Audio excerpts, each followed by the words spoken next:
Olá, gente, tudo bem com vocês? Sou Keila Batista, professora de História, e vamos aí continuar esses assuntos de retomada, né? Da série anterior do ano passado que vocês viram aí na nossa disciplina de História. Pessoal, então hoje, né, nós vamos discutir a Revolução Americana, né? Esse processo de independência dos Estados Unidos aí, como também, né, discutir as questões aí do iluminismo, né, as questões que vão repercutir, questões do iluminismo que vão repercutir em outros eventos históricos, tá? Então vamos lá, né? Como eu disse para vocês, inicialmente a gente tem o iluminismo, né, esse movimento que acontece, né, intelectual aí, e aí por conta do iluminismo nós vamos ter algumas questões, né, e também aí as revoluções liberais, né, conhecidas então como revoluções liberais, né? Nós vamos ter então a Revolução Americana, a Revolução Francesa, a Revolução Liberal também portuguesa, né? Aí nessas rebeliões liberais a gente vai ter, né, a monarquia sendo questionada, a questão do indivíduo sendo posta em evidência nesses movimentos, né? Então, por conta, né, de toda essa repercussão dessas ideias iluministas, aí a gente vai hoje discutir, né, a consequência que é a Revolução, então, americana e a história dos Estados Unidos, ok, pessoal? Então, vamos lá, né, no século XVIII, a Inglaterra, então, ela vai possuir 13 colônias, né, na costa ocidental da América do Norte, né, nesse processo de colonização. A Inglaterra, né, ela inicialmente ela demora um pouquinho mais, ela se fixa então nessa região, e aí nós vamos ter, pessoal, 13 colônias, né, independentes, né? Essas colônias, a única coisa que as liga de fato, né, a gente tem a língua, mas dentro dessa questão do poder administrativo, é a relação que elas tinham com a metrópole, né? Que aí no caso é a Inglaterra. Então, assim, essas colônias elas vão ser dependentes, né? Isso também vai repercutir quando se forma o país, né? Estados Unidos da América são estados, né? Separados, mas unidos, e aí então a gente vai ter essa configuração então desse estado, tá? E aí a gente tem um mapa, né, que mostra aí essas 13 colônias, a localidade, que depois vocês, como eu sempre falo, vocês podem ver direitinho aí na casa de vocês no processo de estudo pessoal, tá? E aí, pessoal, dentro dessas 13 colônias, nós vamos ter características distintas, né? Características distintas aí que vai dividir as terras do norte e as terras do sul. Então, nas colônias do norte, né, e do centro também, Nova Inglaterra, como era conhecido, nós vamos ter uma economia, né, baseada na agricultura, complementada então pela pesca, a criação de gado, comércio e construção naval. E aqui tem uma questão muito importante também, que a mão de obra, né, dessas colônias do norte, a gente tem aí a mão de obra livre, né? E aí também a gente tem algumas aberturas, né? Essas colônias, em alguns momentos, elas poderiam comercializar com outras metrópoles. Então, a gente tem aí o norte, né? Um norte livre, né? Agricultura também com outras atividades econômicas, tá? E aí as colônias do sul, a gente vai ter então atividades econômicas ligadas à agricultura, e aí a gente vai ter as grandes plantações de tabaco e algodão, né? A plantation, né? Que é o sistema de plantation. E aí nessas colônias, pessoal, a mão de obra utilizada é a mão de obra escrava, né? E produziu muitas vezes esse regime de monocultura aí para exportar então para a metrópole. E aí falando aí do tabaco e principalmente do algodão, né? Então, como nós estamos falando desse processo de colonização, os homens escravizados africanos também, né, foram lá, foram levados, né, para a parte norte aí da América do Norte, e se concentraram principalmente aí na região sul, tá? Isso também vai mostrar toda a questão pela abolição nos Estados Unidos, né, o sul mais racista, questões também que vão configurar na história dos Estados Unidos, ok?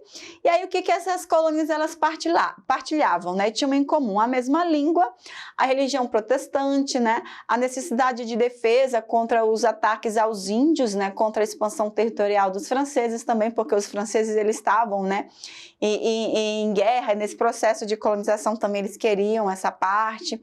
O espírito de trabalho, uma forte tradição de liberdade do pensamento, né, e também a submissão aí à coroa inglesa, tá, pessoal? Então a gente tem essas questões, e essa religião protestante também ela é muito importante, né, dentro da formação dos Estados Unidos, porque são pessoas que estavam fugindo aí da Inglaterra por conta de perseguições religiosas, né, então elas veem aí no Novo Mundo um lugar onde elas podem professar.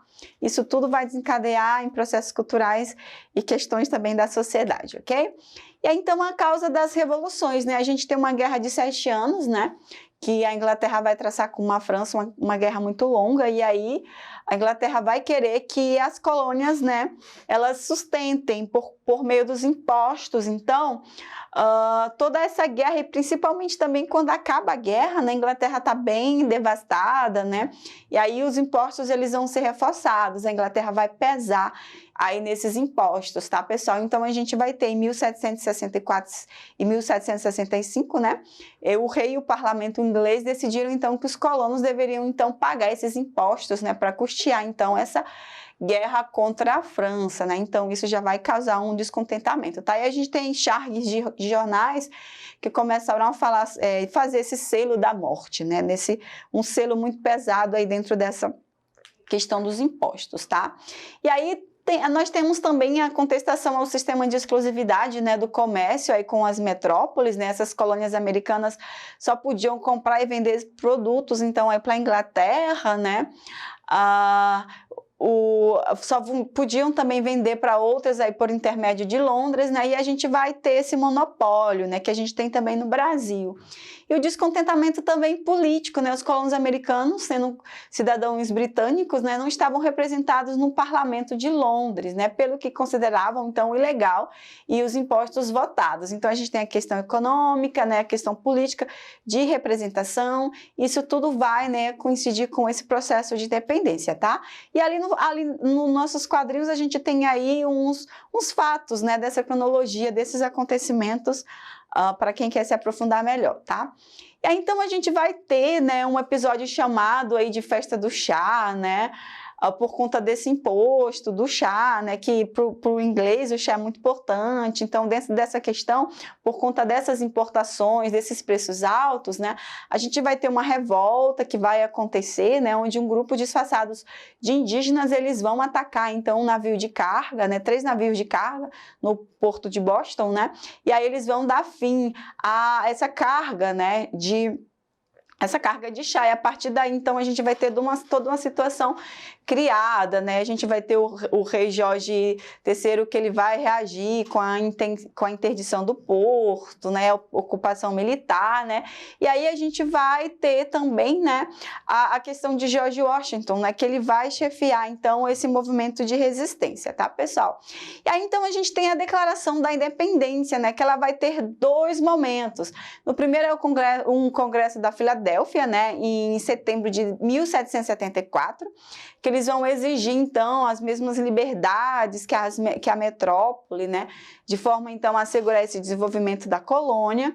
E, de fato, a gente vai ter o segundo congresso, que é em maio de 1775, onde não só organizaram a luta armada, né, contra, então, a Inglaterra, designando aí George Washington como comandante-chefe do exército, né, como também aí eles vão elaborar e aprovar a Declaração de Independência dos Estados Unidos, um texto aí redigido por Thomas Jefferson, né, que depois vai ser presidente, o terceiro presidente, e que vai consagrar os princípios iluministas, então, dessa igualdade da soberania popular, ok, pessoal? Então, a gente vai ter um processo de guerra, né, claro que a Inglaterra vai guerrear e os americanos também vão receber a ajuda, então, aí dos franceses também, né? E aí a gente tem nessa declaração alguns trechos, né, que trazem essas ideias iluministas, né, como a gente já discutiu, a liberdade religiosa, direito à justiça, né, a divisão dos poderes, né, o parlamentarismo, essas questões que vão ser empregadas nesse novo sistema, tá, pessoal? E aí as figuras mais importantes da Revolução, né, George Washington, que vai ser o primeiro presidente, fundador dos Estados Unidos, né, conhecido como o pai da nação, e Thomas Jefferson também, que era, né, um defensor aí desse espírito de liberdade, vai ser o terceiro presidente, vai redigir então essa declaração de independência, e claro, era um leitor aí dos filósofos iluministas, tá?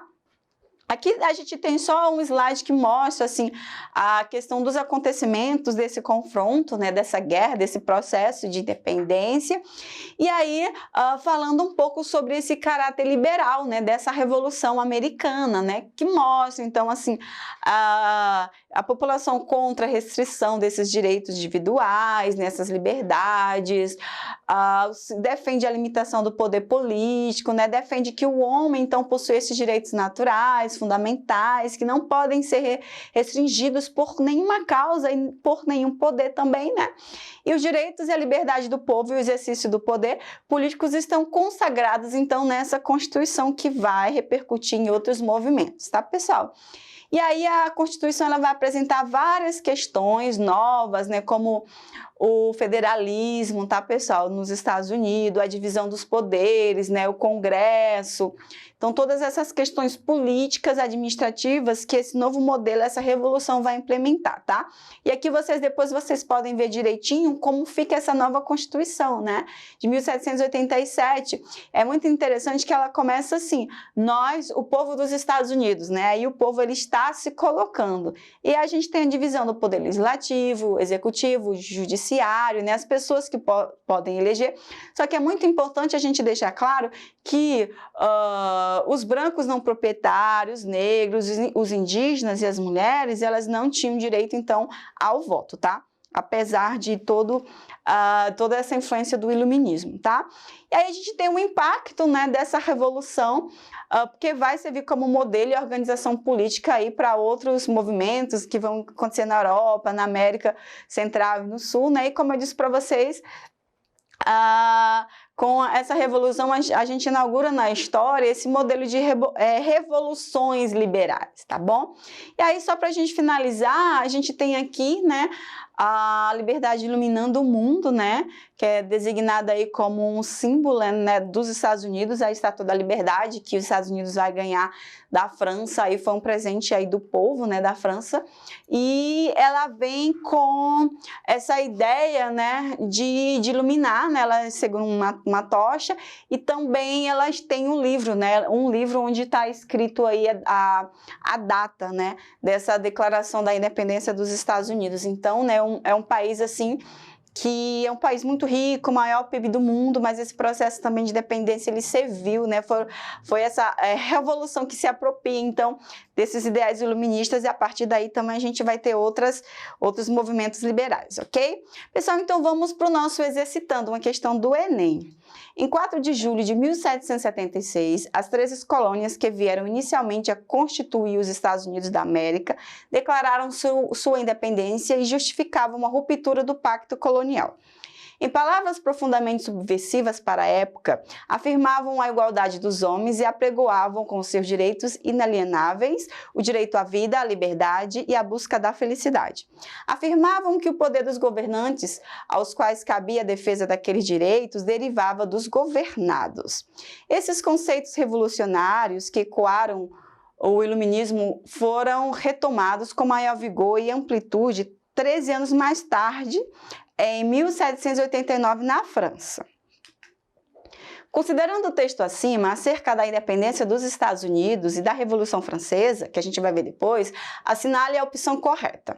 A independência dos Estados Unidos e a Revolução Francesa integravam o mesmo contexto histórico, mas se baseavam em princípios e ideias opostos, né? B. O processo revolucionário francês identificou-se com o movimento de independência norte-americana no apoio ao absolutismo esclarecido?